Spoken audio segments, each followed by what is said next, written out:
जल्दी जाओ। अरे कलेक्टर, अरे अंग्रेज की औलाद, जल्दी जाओ। आमच्यावर इंग्रजापेक्षा जास्त अत्याचार करायला लागले तुम्ही। अरे आमच्या लेकरांना शिकू द्यायचं तर आमच्या लेकराच्या भविष्याचे 4-4 शिक्षक बीएलओ म्हणून निवडणुकीच्या कामाला लावले तुम्ही। अरे खड्ड्यात घाला ती निवडणूक, खड्ड्यात गेले ते मंत्री संत्री आमदार खासदार साले हरामखोर।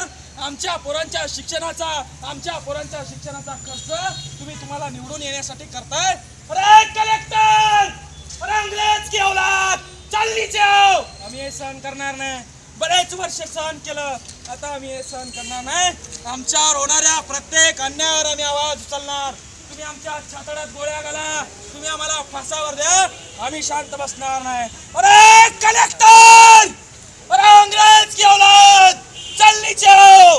आम्ही शांत बसणार नाही, आम्ही आवाज उचलणार।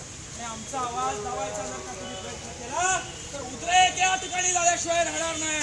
या ठिकाणी प्रामाणिकपणे शांतपणे निवेदन देऊन फोन करून तुम्हाला समजत नाही, तुम्हाला राडा केल्यावरच या गोष्टी समजतात। एका शाळेचे 4-4 शिक्षक बीएलओ म्हणून तुम्ही द्यायला लागले, लाज तुम्हाला या ठिकाणी वाटत नाहीये। पटकन त्यांना खाली बोलवा, नाही तर मी राडा करणार सर, राडा करून टाकणार, मी जाऊन येणार।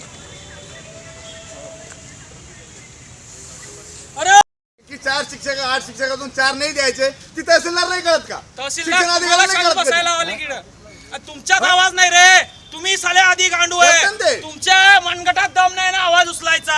मी आलो इथं मरायला तयार आहे। गावात किती मला मी शांत बसणार नाही। लावून तुम्ही कामाला याला शाळेतले शिक्षक यायला घ्या तुम्ही। साहेब खाली बोलवा, माझ्यावर जो अन्याय झालाय तुमच्या लेकरावर झालाय असं तुम्ही समजा। तुमच्या लेकराच्या शिक्षणासाठी आम्ही टॅक्स भरतो, ते शिक्षक यांनी निवडणुकीच्या कामाला लावले आणि आम्ही मान्य करणार नाही सर। ऑलरेडी आमचे 14 कोटी रुपये जिल्हा परिषद इमारतीला लावून टाकले, जे शाळेला लावायचे होते। असे वारंवार जर हे निर्णय घेत असतील तर हे गेले सांगतातरीचे आहे। तुम्ही शिकले सर, आम्हाला सुद्धा शिकण्याचा अधिकार आहे। मॅडम तहसीलदार झाल्या, कमीत कमी आमच्या पोराला गणित तरी यायला पाहिजे, वास्तविक यायला पाहिजे। 4-4 शिक्षक निवडणुकीच्या मागे लावले, साले मंत्री संत्रीच्या मागे लावले, ते निवडून येऊन काय कामं करायला लागले? आमचे काय कामं करायला लागले ते मंत्री संत्री? शिक्षक कमीत कमी शिकवताय ना? कुठल्या जिल्हा परिषद सदस्यांना, कुठल्या आमदार खासदारांना शाळेला निधी दिलाय? कुठली इमारत त्यांनी उभी केली? मला चक्कर यायला, मला पॅरलिसचा अटक यायला, मला तुम्हाला सांगतो मी। माझ्या हाताला काप रवायला लागलाय, एका हाताला मुठे नाही लागले माझ्या। डॉक्टर विक्टर नाही, कलेक्टर बोलवा खाली। डॉक्टर कलेक्टर बोला ना, डॉक्टर काय बोलता? कलेक्टरला बोला खाली बोला ना, ते काय येणार नाही का? एवढा माणूस आवडला, काय आवाज गेला नसेल का तिथं? फोन लावा ना, फोन आहे तुमच्या। मी प्रेमाने आलो, मी कायदा तोडलेला नाही, माझा आवाज दाबला ना सर, लय उद्रेक होणार। आवाज दाबायचा विषय नाही, तुम्ही चला तिथे काय या मॅडमला त्यांनी कारवाई केली। मी काय सांगतोय, कलेक्टर साहेबांच्या चेंबर मध्ये चला सगळे चला, तुम्ही येणार करे चला चला सगळं चला। तुम्ही माझ्या पुढे राहा, सर तुम्ही ऐका तुम्ही माझ्या समोर राहा, आम्ही आमच्या भावना शांत देतो। तुमच्या भावना मांडल्या बरोबर। नाही 5 जण ऐका ना, हे बघा आम्ही कलेक्टरला घोडे लावतो, पण पोलिसांचा आम्ही आदर करतो। पोलिसांच्या पुढे आम्ही जाणार।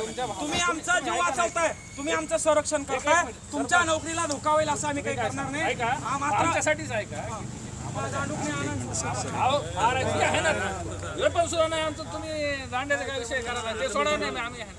तुम्ही काय करा, सगळ्यांना भावना मांडा, शांततेत बोलतो। तुम्ही बोला, शपथ शांततेत बोलतो। तुम्ही सांगा, तुम्ही किती लोक आहे तुम्ही सांगा। सगळ्यांना उद्या सगळ्याला नाही, मीटिंग सगळ्याची अडचण आहे ती। सगळ्याची अडचणचा विषय आमचे नाही। पोर आहे झडपी मध्ये, आमचे नातू शुक्र आले झडपी मध्ये, तुमचा फोन करून ठेवला।